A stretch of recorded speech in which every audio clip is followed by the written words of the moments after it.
નમસ્કાર સરકારી કર્મચારીઓ અને પેન્શનર્સ મિત્રો, સ્વાગત છે તમારું આપણી આ યુટ્યુબ ચેનલમાં જેનું નામ છે ગુજરાતી જીકેની જમાવટ.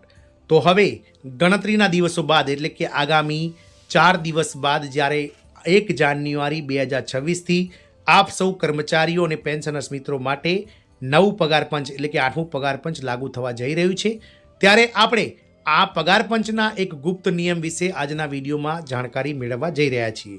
તો જાણીએ આજના વિડીયોમાં વિગતવાર કે 1973નો તે ગુપ્ત નિયમ શું છે, જેનાથી હંમેશા 1 જાન્યુઆરી 2000 જે તે વર્ષથી જે તે 1 જાન્યુઆરીથી જ પગાર પંચ લાગુ થાય છે અને તેનું ડીએ સાથે શું છે ખાસ કનેક્શન, તેને લઈ અને આ 1973ના ગુપ્ત નિયમ વિશે આજના વિડીયોમાં આપણે વિગતવાર ચર્ચા કરીશું.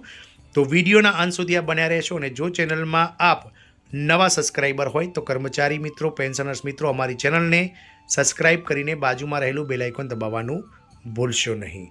તો શું છે 8મું પગાર પંચ અને 8મા પગાર પંચને લાગુ થયા પહેલાં જ આપણે એ જાણવું જરૂરી છે કે 1973નો તે ગુપ્ત નિયમ શું છે, જેથી હંમેશા દર વર્ષે જાન્યુઆરી મહિનામાં જ આ પગાર પંચો લાગુ થાય છે અને ડીએ સાથે તેનું શું છે કનેક્શન. તો આજથી લગભગ 52 વર્ષ પહેલાં એટલે કે વર્ષ 1973 પહેલાં કેન્દ્ર સરકારના કર્મચારીઓ માટે પગાર વધારા માટે કોઈ નિશ્ચિત પેટર્ન નહોતી.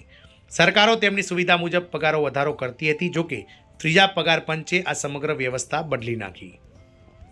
તો કેન્દ્રીય કર્મચારીઓ વચ્ચે એક સવાલની ચર્ચા થઈ રહી છે કે 8મું પગાર પંચ ક્યારે આવશે. 7મા પગાર પંચનું 10 વર્ષનું ચક્ર 31 ડિસેમ્બર 2025ના રોજ પૂર્ણ થઈ રહ્યું છે. આ પ્રમાણે 1 જાન્યુઆરી 2026થી નવું પગાર પંચ લાગુ થવું જોઈએ.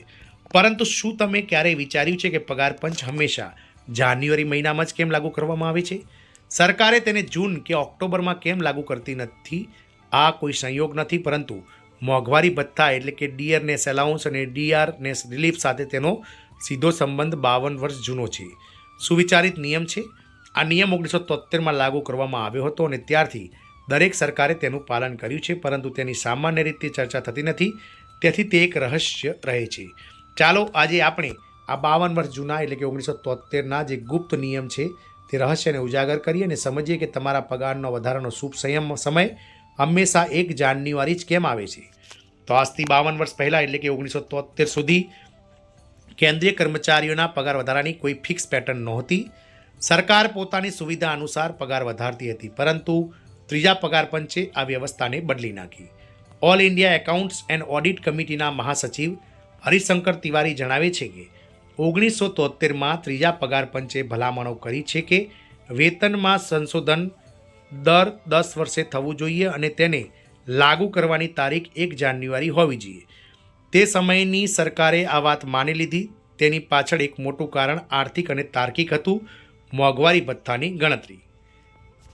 તો પછી સરકારે આવું કેમ ના કર્યું? તેનો જવાબ ડીએની ગણતરીની પદ્ધતિમાં છુપાયેલો છે. સરકારે મોંઘવારી ભથ્થું all India consumer price index એટલે કે AICPI ઇન્ડસ્ટ્રીયલ વર્કરના 12 મહિનાના સરેરાશના આધારે નક્કી કરવામાં આવે છે. ડીએની સાયકલ તો સરકાર વર્ષમાં 2 વખત એટલે કે વર્ષમાં 1 જાન્યુઆરી અને ત્યારબાદ 1 જુલાઈથી ડીએ વધારે છે. અને તેની વાત કરીએ તો જાન્યુઆરીની ગણું તો 1 જાન્યુઆરીની તારીખ એક સ્પષ્ટ કટ ઓફ ડેટ આપે છે. 31 ડિસેમ્બરે વર્ષ ખતમ થાય છે અને સરકારની પાસે છેલ્લા 12 મહિનાની મોંઘવારીના સ્પષ્ટ આંકડા હોય છે. તેનાથી તે ગણતરી કરવી સરળ બની જાય છે કે નવા પગાર પંચમાં જૂના મોંઘવારી ભથ્થાનો સમાવી લેવામાં આવે. 2 ડીએ મર્જ નહીં, એડજસ્ટ જાન્યુઆરી કેમ જરૂરી? તો પગાર પંચનું પ્રાથમિક કાર્ય ફક્ત પગાર વધારાનું નથી, પરંતુ પગાર માળખામાં ફેરફાર કરવાનું પણ છે. જ્યારે પણ નવું પગાર પંચ નિયુક્ત કરવામાં આવે છે ત્યારે તે જૂના મૂળ પગાર અને તે તારીખ સુધીના તમામ મોંઘવારી ભથ્થાઓને જોડીને નવો મૂળ પગાર એટલે કે નવો બેઝિક બનાવે છે. આ પ્રક્રિયા પછી પગાર મીટર 0% પર રીસેટ કરવામાં આવે છે, એટલે કે ડીએ મોંઘવારી ભથ્થું મોંઘવારી રાહત 0% કરી દેવામાં આવે છે. ઉદાહરણ તરીકે આ સમજીએ તો 7મું પગાર પંચ 1 જાન્યુઆરી 2016ના રોજ નિયુક્ત કરવામાં આવ્યું હતું. તે સમય સુધીમાં કર્મચારીઓનું જે 6ઠ્ઠા પગાર પંચનું મોંઘવારી ભથ્થું હતું અને મોંઘવારી રાહત હતી તે 125% સુધી પહોંચી ગયું હતું. તો 7મા પગાર પંચે આ જૂના પગારને એટલે કે જે મૂળભૂત પગાર હતો તેમાં 125% મોંઘવારી ભથ્થા અને રાહતને જોડીને નવો મૂળભૂત બેઝિક પગાર બનાવ્યો અને ફિટમેન ફેક્ટર 2.57 પ્રમાણે લગભગ 2.5 ગણો બેઝિક વધારી અને મોંઘવારી ભથ્થાને તે ટાઈમે શૂન્ય કરી દેવામાં આવ્યું હતું. જો આ વર્ષના મધ્યમાં દાખલા તરીકે જૂનમાં કરવામાં આવ્યું હોય તો મોંઘવારી ભથ્થાની ગણતરી અધૂરી અને જટિલ હોત. તેથી 1 જાન્યુઆરી સૌથી સચોટ તારીખ છે, જ્યારે પાછલા વર્ષની બધી જ ગણતરીઓ પૂર્ણ થઈ ગઈ છે. હરિશંકર તિવારી કહે છે કે જાન્યુઆરીનો સમય સરકાર અને કર્મચારીઓ માટે બંને માટે ફાયદાકારક છે.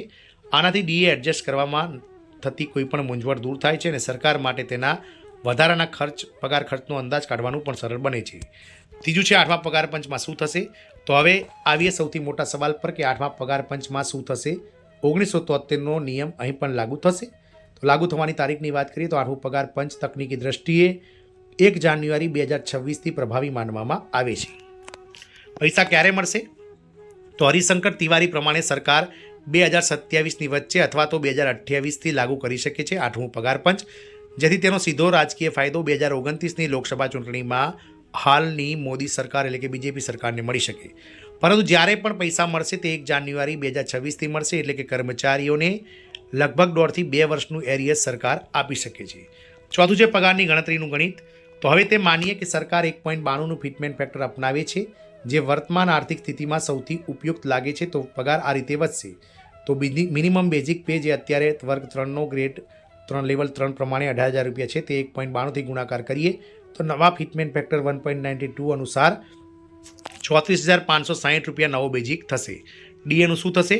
જો 34,560 રૂપિયામાં તમારો જાન્યુઆરી 2026 સુધીનો બધો ડીએ એટલે કે લગભગ 60થી 65% સુધી જે કહી શકાય કે ડીએ છે તેને ઉમેરવામાં આવશે, એટલે કે નવી પગાર સ્લીપમાં ડીએ 0% શરૂ થઈ જશે. 50 વર્ષ જૂની પરંપરા જે મોટા ફાયદાઓ આપશે. તો હવે તમે સમજો છો તે કે જૂનું પગાર પંચનું જાન્યુઆરી કનેક્શન કંઈ સંયોગ નથી, પરંતુ 1973માં સ્થાપિત એક વિચારેલી સિસ્ટમ છે. આ જ પરંપરા 8મા પગાર પંચમાં પણ અનુસરવામાં આવશે. ભલે તમારા પગારમાં 1 જાન્યુઆરી 2028 સુધીનો સમય લાગુ થઈ શકે, 8મું પગાર પણ લાગુ થવામાં, પણ જ્યારે પણ તે આવશે તે 1 જાન્યુઆરી 2026ના રોજ આવશે અને આ રાહ જોવાથી તમને લાખો રૂપિયાની બાકી લેણાની રકમ એરિયસ રૂપે જેકપોટ સ્વરૂપે મળી શકે છે. આમ 8મા પગાર પંચનું લાગુ થવાનો સમયગાળો 1 જાન્યુઆરી 2026 છે અને જે 73 વર્ષ જૂનો જે કહી શકાય 52 વર્ષ જૂનો જે 1973નો ગુપ્ત રહસ્ય છે તેના વિશે આપ સૌને આજના વિડીયોમાં જાણકારી આપી. જય હિન્દ. અસ્તુ.